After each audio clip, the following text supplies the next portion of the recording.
God damn it, what? What was the starting number? Huh. Wait, what did you say that? 1.2? You tell him I won't even begin to fucking talk or anything less than 2.5. You tell him that. Huh. All right, I gotta go, Kevin. All right.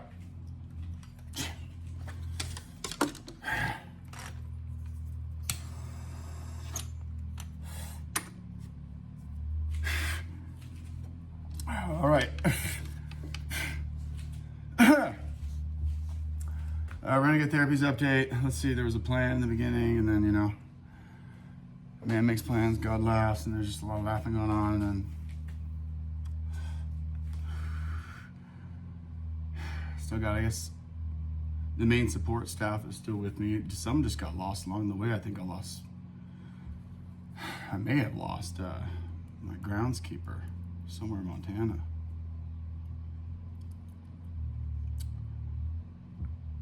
Yeah, still got the mushroom guide guy though. He's still with me. Can't imagine he'd ever fucking leave, really. But let's see, where are we at? 2 years, 3 years? Let's do a recap. So here's how working with teenagers was supposed to go.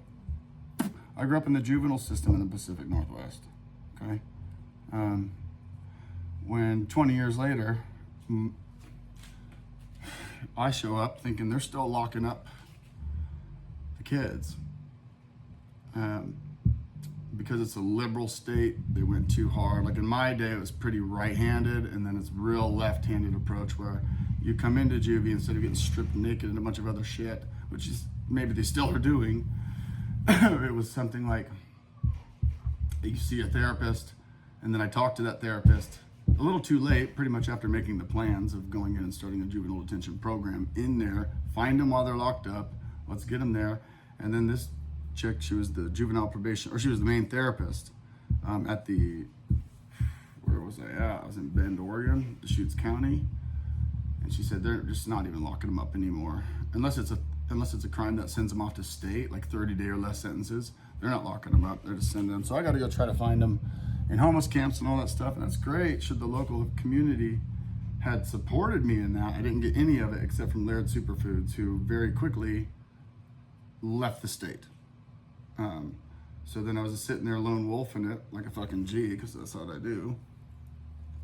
Thinking, well, shit, man.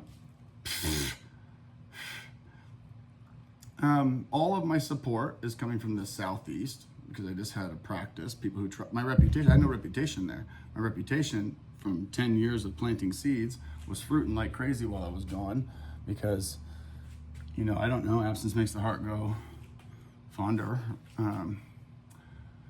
And so we bail out of there and we go, I'm like, well, I can do this from anywhere now. If I got kids that are good parents willing to fly me in some kids, they're teenagers or they're young men, well, then this can be done anywhere. So then we land in Southern Oregon on a property. It was a fucking dream property. Miss it. It was such a hard goodbye. We could have stayed there forever. It was in a trust. The three brothers never would come to that owned it, or anyone that inherited it would never come to any sort of agreement about it. So we knew we could build a new house on there. We just, the principle of the matter was we would never fucking own it. So even though we could stay forever, $1,400 or $1,495 a month, 79 fucking acres, 100-foot canyon, salmon, trout. We could walk, right before we left, we'd been there 18 months. Right before we left, I found a fucking waterfall, a 5-foot waterfall with a cave underneath it. It was a beautiful fucking property.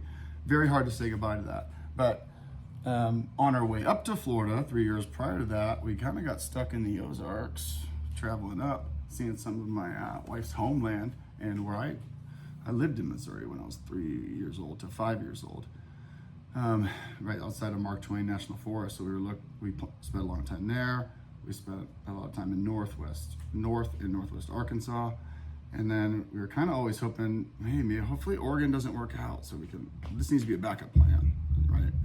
So we did that and decided, all right, it's time for the backup plan. Let's go where the land is cheap and the people are way fucking happier and nicer. Argue about their politics all you want. If you're one of those people to argue against their politics, yeah, your argument kind of ends, regardless of politics, religious beliefs. Your argument kind of ends when they're way fucking happier than you. Right or wrong, they're happier than you. Who's doing it right? Who's doing it wrong? You know, my kids, when we got here, little Pipey, that viral video girl, she's 7 now. That's my third daughter. She said, why is everybody being so nice all the time? That's what she kept saying when we got here, as if she wasn't used to that. Because she wasn't. Because the Pacific Northwest fucking is beautiful. You made it fucking miserable up there. And that's my homeland. And it always will be. It's where all my memories were made. It's where I grew up. It's where I fucking raised hell. So I was looking to go back as kind of like a prodigal son returns kind of thing. And then I suppose I did that. And then I learned a lot through the year in running the whole camp idea. We got a travel trailer, we at least ran it. And we got it set up in the 18-month period of being in Southern Oregon. And I guess,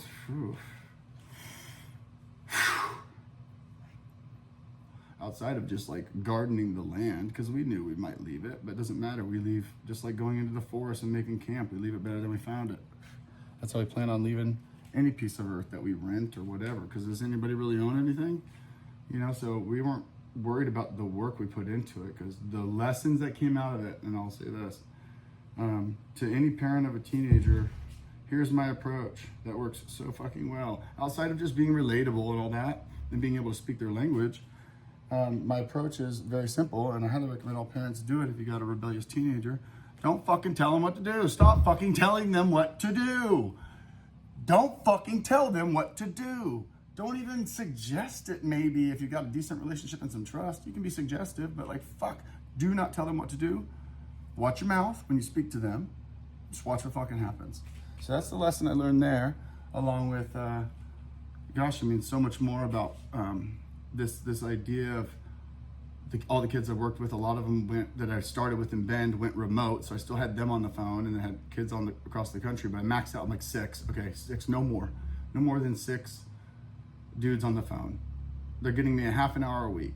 I got 5 kids. You know how much they're not getting 30 minutes per week of individualized attention from their father. So I can't give it to any more of these kids. I mean, they are, but they're in competition with my own children. And what is it like for a child to see their father focus in on a bunch of other kids? It fucking hurts, especially when they're not getting the focus. So I guess here's how I'll say it.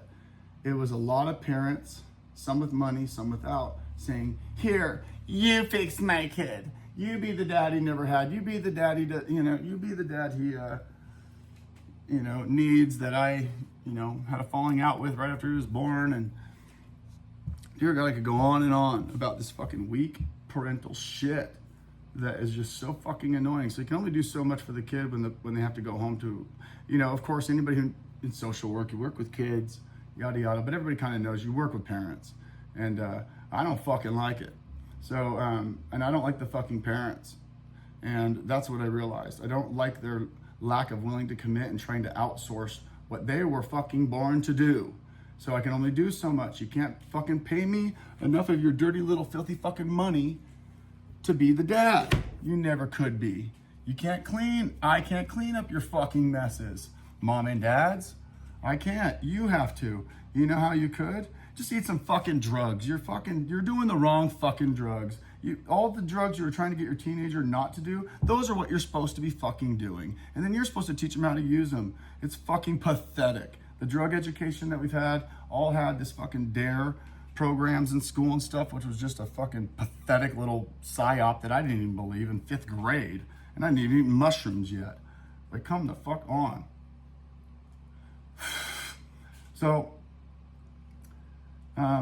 that's the end of the update. Were you expecting some fucking laughs? I give you a lot of good laughs in those updates. What'd you give me? What'd you give me for the laughs? I don't need your fucking laughs. I don't need your likes. They didn't do a goddamn thing for me. I don't need your $10 donations here and there. I don't need any of that shit.